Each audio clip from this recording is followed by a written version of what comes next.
Welcome to another entry of my director's diary. And this is week 3, day 4. Woo! Hey, yay, yay, yay, yay. I'm telling you, today was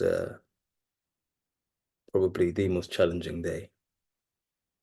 Stay tuned to find out why that was and how we managed to resolve that. So today was a bit of a disjointed day in that we started in one part of the theater, which was a bit of a kind of like bus ride away, the main theater, so away from the rehearsal space. And we had a production meeting, and the actors were called for their kind of uh, half an hour personal meditation, personal movement time. Production meeting went on as usual, 30 minutes. A quick update on what was going on. Every kind of department stepping in. Sound designer wasn't present as they weren't available and they had been communicated, but there's a bit of miscommunication. And the designer was present and, production manager and that thing. So we getting etching a bit closer. I luckily enough had gone through the theater so I'd seen the part of the design and also I'd seen a particular part of the design that was necessary, but it was a smaller version. So I noted, I went, oh, that's small. So in the production meeting, one of the first things I said was, oh, is that going to be what we're using for this particular part of the design? They went, yeah. Oh, I was thinking, that's a bit small. So they, communicated to me that they had a version which was either really big or a version that was really small. So they went for the really small version. So they're in the process of reordering that and taking that small one back. So that was challenge number one over kind of overcome. And then just as this production meeting ended, the new producer stepped in, and I was told that they needed to speak to myself. First, I thought it was just myself and the stage manager, but apparently it was the actors. Had I heard what they'd asked, I would have gone, "What do you want to speak to them about?" Then I would have got in the middle of this. But everything happens the way it's meant to. So all the actors join, and the producer, who's new to the game, new to the production, steps in and gives them this speech about, maintaining their physical health because there'd been an injury. I don't know if you remember, in one of the entries I mentioned that, and gave them what appeared to sound like an option of either working as a group pre-show or working solo. The other actors suggested and they were happy for a group, and this particular actor opted for solo. And I noted that.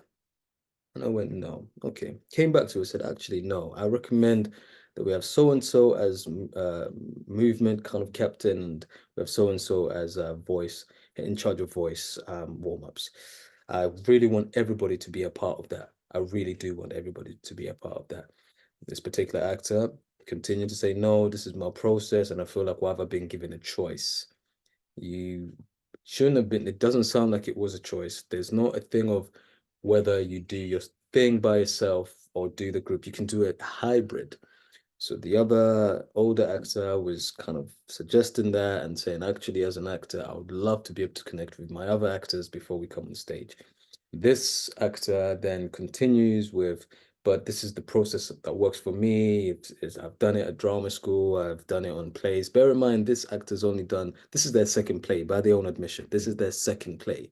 So when have you built up this process is the question I'm asking myself. So I say, look, he kind of makes a few kind of throwaway dismissive kind of remarks that dismiss the process, could seen as as a kumbaya moment. It's not a kumbaya moment, so I had to interject with that. So we go back and forth there.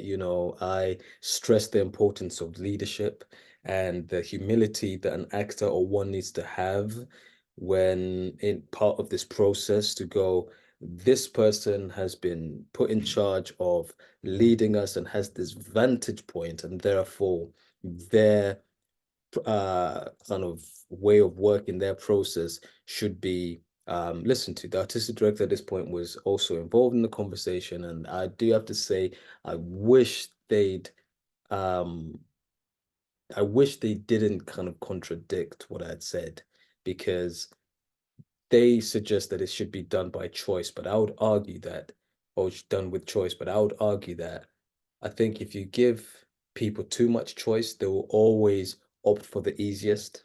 Sometimes they'll always opt for the version that makes them most comfortable. And I feel like in the rehearsal process, as an actor, someone who's acted, and I mentioned this as an actor, I've benefited from group work when you're working, right? The group ensemble work. And despite this actor dismissing it as ineffective, and in fact dismissing a lot of things of the process as ineffective, like they don't do objectives. They said that they don't do objectives, but actually what they said is that they don't do backstory. Backstory and objective is two different things. So they misremembered that. Um, so despite what you might think, I think giving them choice, the mistake that the producer made is to give out what's felt like a choice. You should come in with, I would love for you all to, once the production is up, in charge of movement, in charge of voice, have that 10, 15, sometimes people have 20-minute warm up, 20-minute voice. And then you can have your personal thing. You come in earlier if you want to have your personal thing, or you stay a little bit later. I've done countless productions as an actor, and that is what we've done. And this actor is going to struggle to be a part of an ensemble if they wish to just take part but to one side.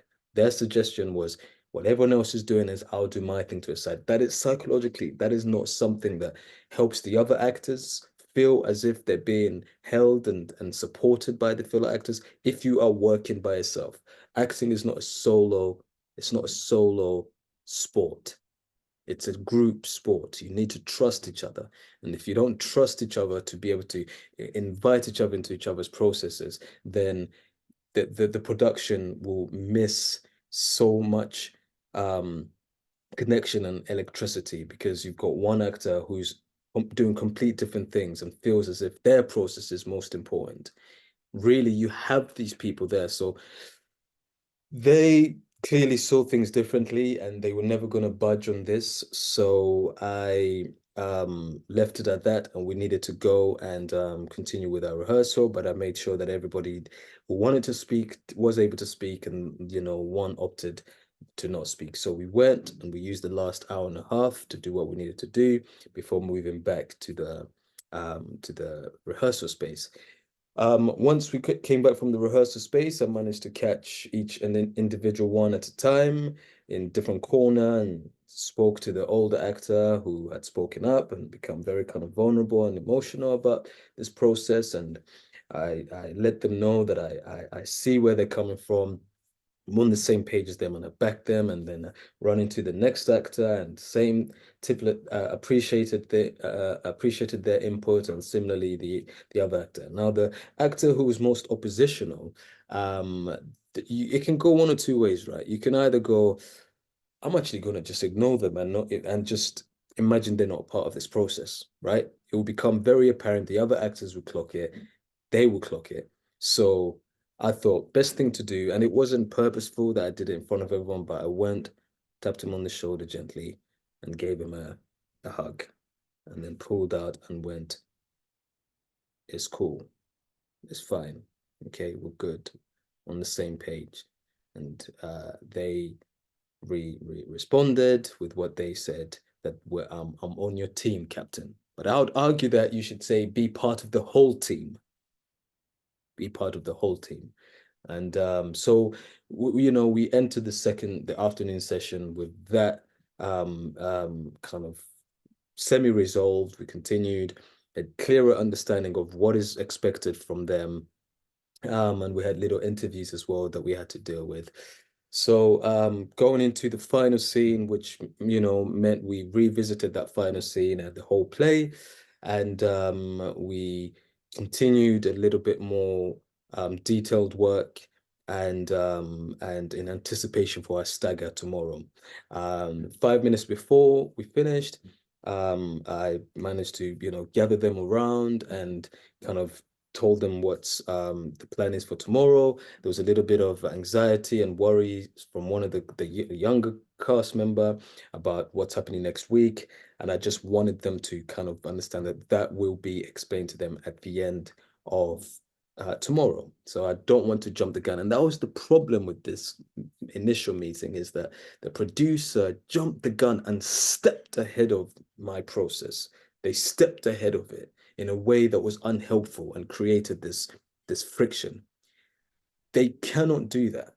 The director's the conduit between the actors and the rest of the team. So if you want to speak to the actors, speak to the director first, because you might be saying something that contradicts what I've been trying to create, right? What I've been speaking to them about. You cannot get ahead of them and call this meeting. You cannot do that, and make sure that this does not happen, right? Make sure that this does not happen. Okay. So yes, that was the day today. It was a very packed day, but tomorrow is going to be equally packed. We've got sound recordings, we've got some interviews and a movement call as well, movement session. So stay tuned to hear what else we'll be doing and what's come out of that. Remember, direct, play, repeat. I'll see you soon.